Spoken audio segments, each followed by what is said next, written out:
Okay, here's a thought. What if a practice as simple as just, well, sitting could unlock ancient wisdom? Maybe enhance your well-being in really profound ways. Uh-huh. And even, connect you to these fundamental cosmic patterns of the universe. It sounds a bit wild, doesn't it? It does sound pretty big, yeah. Welcome to the deep dive. Today, we're really getting into this profound practice known as Zazen, or sitting meditation. And look, this isn't just some ancient spiritual thing, though it is that too. It's Right. a method masters have revered for, like, millennia. And what's fascinating and what our sources show is that it's now being looked at, seriously explored by modern science, sometimes even validated. Which is where it gets really interesting, that intersection. Exactly. And the sources we're drawing on today, they're amazing. It's like a mosaic, ancient Buddhist scriptures, classic Taoist texts, historical accounts of these incredibly long-lived people, the poetry from the Tang Dynasty, even cutting-edge research from places like Harvard and the University of Maryland. Plus, we'll touch on these intriguing side notes like the Egyptian pyramids and the golden ratio. It's a real mix. It really is. So our mission today, unpack the layers of Zazen, go beyond just, simple relaxation. We want to see how these sources link it to enlightenment, physical health, sharper thinking, and yeah, maybe even a deeper cosmic connection. It touches on so much, doesn't it? Yeah. From the really personal, internal stuff to these potentially universal ideas. Absolutely. So let's start at the beginning. Where does this practice actually come from? Well, its roots, they go way back to ancient India. And the story often told is that it was brought to China by this high monk, Bodhidharma. Right. Bodhidharma, a key figure. Definitely. And while Zazen became, a cornerstone of Buddhism, our sources show its influence spreading much wider. Taoists picked it up, Confucians too, even some lesser-known sects. So it wasn't just one group's thing. Not at all. And importantly, it served this dual purpose, according to the texts.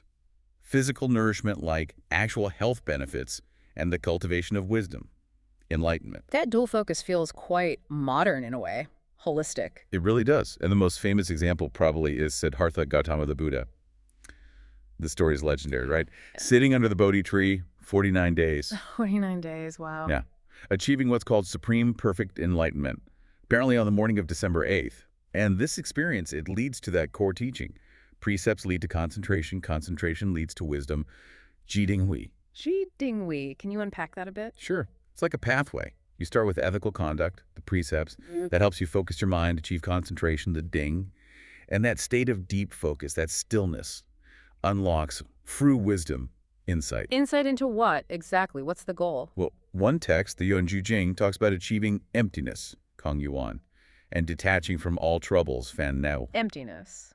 That sounds a bit bleak. But it's not like nothingness. It's more like freedom.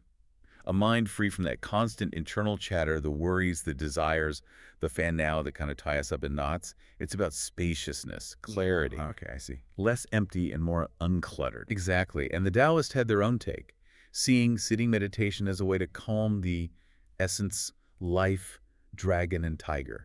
These symbolic, powerful inner forces, bring them into harmony. Dragon and tiger. Sounds intense. It signifies powerful energies within. And the other text, the Great Wisdom Perfection Treatise, says bodhisattvas use this concentration to distance themselves from worldly thoughts to attain wisdom for all beings. It points to a serious level of mental discipline. It really does. And some sources claim, like the Anapanasmriti Sutra, that Zazen can eliminate 13 billion thoughts. I mean, can you even imagine that level of quiet? It's hard to wrap your head around. And Buddha himself reportedly said, "Stillness is the joy of the world. Wise joy is ultimate joy." That really connects inner peace directly to happiness, doesn't it? It definitely challenges our usual ideas about where happiness comes from. So, okay, that's the why.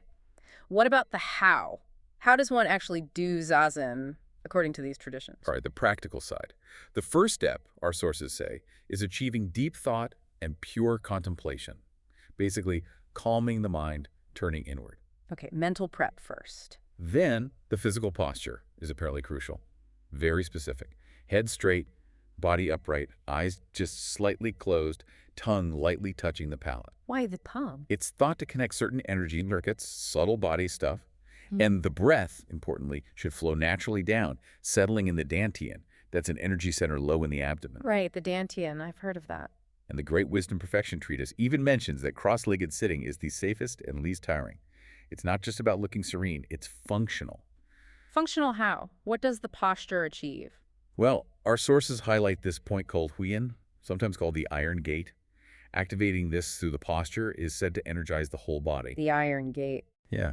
The idea is this posture promotes good blood circulation, helps the vital energy flow properly, and activates what they call true qi, keeping it from dissipating. So it's about energy management in a sense. Very much so. One text, the Shichan Paramita Sutra, claims Zazen can strengthen the body, even remove illness. And there's this principle, upper emptiness, lower fullness.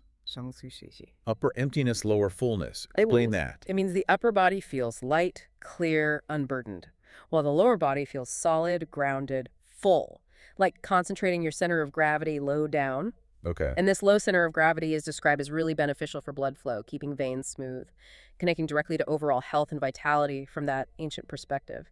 It's quite sophisticated, really. It is much more than just sitting quietly.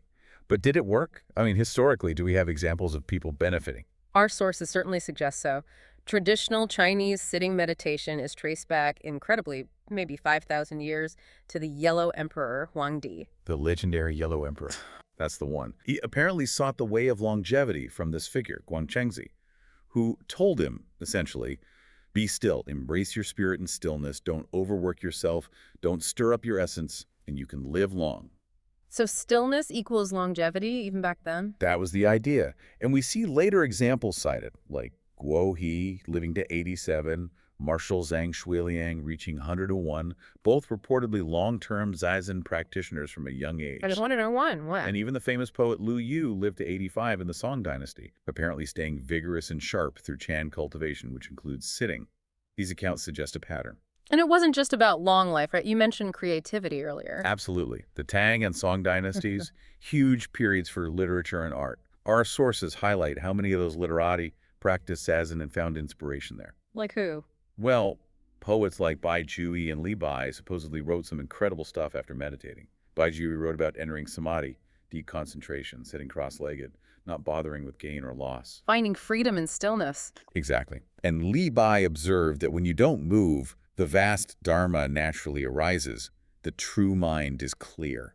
Like stillness opens a creative channel. That's a beautiful idea. And Wen Wei, other famous poet-painter, reportedly practiced daily.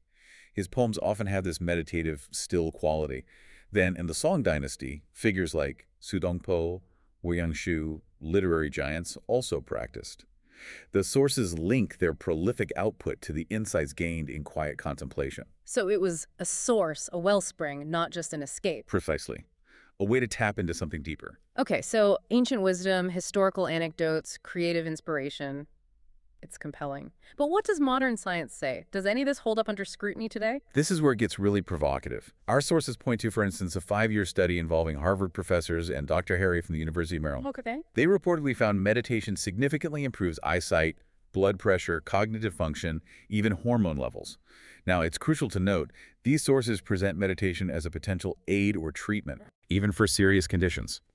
Some sources go so far as to mention its utility for what they term incurable diseases. Heart disease, arthritis, sexual dysfunction, even certain cancers. Strong claims. Very strong claims. Are there others looking into this? Yes, Dr. Bernie Siegel from Yale Medical School is mentioned, believing meditation aids treatment for things like AIDS and cancer, primarily as a powerful relaxation technique.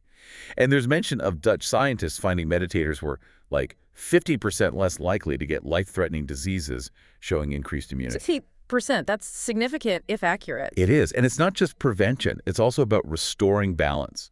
World Science News back in 2000 reported on Dr. Robert Schneider finding transcendental meditation helps the body's own self-repair mechanisms. How? By impacting neurohormones, the nervous system, apparently alleviating heart symptoms. It's presented as this natural, relaxing process. So like an adjunct therapy. Exactly. Practice maybe 20 minutes, twice daily, alongside conventional treatments for cardiovascular issues. China Sports News even framed meditation as the process of will and spirit overcoming disease. It really highlights that mind-body connection. And the brain itself. You mentioned cognitive function. Right. Zazen is linked in these texts to increased wisdom, insight, higher cognition. There's a quote attributed to Nobel laureate Joseph suggesting science needs meditative stillness to progress. Interesting, a scientist calling for stillness. Yeah. And some researchers propose techniques like transcendental meditation might actually maximize brain function, maybe by stimulating the left hemisphere in a way that influences the right, optimizing thought. How would that work? The mechanism isn't fully detailed in our summary, but the implication is enhanced whole brain function.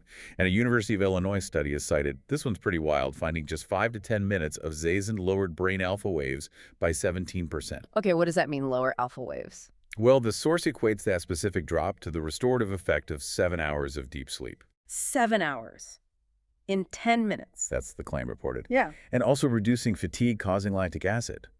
It's presented as incredibly efficient for mental restoration. That's almost unbelievable. If true, game-changing. But this goes even deeper, doesn't it? Beyond health, beyond cognition, into something more fundamental. It seems so. The core idea, again, is achieving this natural comfort, entering a profound inner state, Rujing.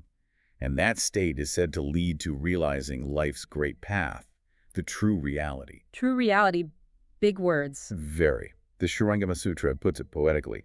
The mind leaves the body, observes its cessation, coming and going freely. It suggests a perspective beyond the immediate physical self. And this wasn't just for monks seeking enlightenment, right? You mentioned scholars. Exactly. People like Zhu Xi and Wang Yangming, major figures in Neo-Confucianism, encouraged students to sit. They believed it led to clear intelligence and firm virtue, like mental training for better learning and character development. So practical benefits again. And perhaps this deep insight connects to how Buddha, over 2 millennia ago, could articulate ideas like, all dharmas are empty, neither born nor destroyed. Which sounds almost modern, like quantum physics, doesn't it? Reportedly grasped through stillness. It's a mind-bending connection. Okay, let's shift gears slightly. Direction. You mentioned facing south. Why? Ah, yes, the geomagnetism aspect. The traditional advice is often face south, back to north, or vice versa. The reasoning, deep in Chinese philosophy, is about balancing elements. Elements. Yeah. North is associated with Ren water, south with Ding fire. Sitting this way supposedly helps balance your body's own internal fire, heart and water, kidney, promoting yin-yang harmony. South relates to heart-brain, north to kidney essence. Heart, kidney, brain, essence. It's a whole system. It is. One text, the Zen Jing, links lungs to exhaling, kidneys to inhaling and storing essence vital for qi and blood. The heart governs consciousness, brain, blood, qi. So the orientation aims to optimize all this. Is there a modern take on why this might work? Well, the sources suggest a hypothesis. Aligning with Earth's magnetic field might strengthen our own human biomagnetic field, helping regulate organ functions. Aligning yourself with the planet, essentially. Aligning with the planet. Okay, that leads us perfectly into pyramids and the golden ratio. This stuff is fascinating. Isn't it? The Egyptian pyramids? So many mysteries. Our sources mention the preserved bodies, artifacts, sure, but also these reported scientific findings. Food lasting longer inside models at a specific height, 13 up, pyramid-treated water speeding healing, seeds sprouting better. Weird science stuff? Gets weirder. Soviet experiments mentioned Klein clocks slowed down inside models, people felt refreshed, gained unknown energies, some even developed incredible latent abilities. Latent abilities, like what? The source doesn't specify, just uses that intriguing phrase. But the consensus reported across different countries' research is that pyramids might receive and collect some kind of unknown cosmic energy, resonating at special frequencies. Cosmic energy collectors. Wow. And the golden ratio, 0.618. Yeah, that mysterious number, first spotted by the Pythagoreans in ancient Greece in the pentagram. It defines the golden section. Then centuries later, a German aesthetician, Zeising, saw it everywhere in nature plants, the human body linking it to beauty and optimal form. Where does it show up in us? All over, apparently. Ratios at the throat, knee, elbow, key acupuncture points like Bai Hui, top of head, Lao Gong, palm, Yongkron, sole of foot, are said to fall at golden ratio points relative to body segments. Even optimal room temperature, around 23 Celsius, is roughly 0.618 of our body temp, 37 C. That's uncanny. Does it go bigger? Oh, yeah. Our sources claim the solar system's position in the Milky Way, Earth's spot in the solar system, even Earth's land-to-ocean ratio. They all approximate 0.618. It seems woven into the cosmos. Okay, mind officially blown. How on earth does this connect back to Zazen? This is the kicker. A standard Zazen posture, sitting cross-legged and upright. It forms a kind of pyramid-like triangle. Right, you can picture that shape. Now remember the dantian, that key energy center in the lower abdomen. Its location, in that posture, is approximately at the 1/3 point down from the top of the body, Isn't it? which is Don't tell me. precisely the 0.618 golden ratio point. No way. Seriously, that's what our sources propose. And add to that, the pyramid's ideal orientation, north-south, matching the recommended Zazen direction. The suggestion is that this isn't accidental. It's a deliberate alignment with these universal geometric and energetic principles. The posture itself becomes a resonator. So the Zazen posture is like building a little human pyramid, tuned to the golden ratio, aligned with the Earth's field to potentially receive cosmic energy. That seems to be the extraordinary implication drawn from connecting these diverse sources. It puts the Dantian right at the heart of it all. Tell me more about the Dantian's role, then. It sounds crucial. Absolutely central. It's described as storing our fundamental essence, transforming that essence into usable energy, or ki, preserving vitality. It's the start and end point for major energy channels, the Ren, Du, and Chang meridians, the birthplace of true ki. The source of it all. Essentially, yeah, our sources call it the ancestor of life, the source of ki, which explains why seemingly all traditional health and spiritual practices emphasize cultivating it. It's presented as the foundation. Wow. Okay. We have covered a lot of ground this deep dive. It really went deep, didn't it? From Zazen's ancient spiritual roots, the philosophy, to historical figures apparently living longer, being more creative, then jumping to modern science, reporting these, frankly, astonishing benefits for health and thinking. Right, the validation aspect. And then connecting it all to these universal patterns, geomagnetism, pyramids, the golden ratio. It's quite a journey. It really is. And the point isn't just, academic curiosity. What these sources suggest is that understanding these connections offers you, the listener, a potentially powerful perspective. How so? Well, it frames these in not just as relaxation, but as a potential path to maybe better health, sharper focus, sure, but also a deeper sense of who you are and how you fit into the grand scheme of things. The potential for self-discovery seems immense based on these ideas. It certainly broadens the view of what sitting still could mean. Definitely. So here's something to chew on, a final thought. If this simple act of stillness, of aligning our bodies in specific ways, adopting these postures that seem to echo geometry found throughout the universe, if that can, as these diverse sources propose, tap into cosmic energies and unlock these profound benefits, what other incredible secrets about ourselves, about the universe, might just be waiting for us to uncover, simply by embracing the wisdom of stillness?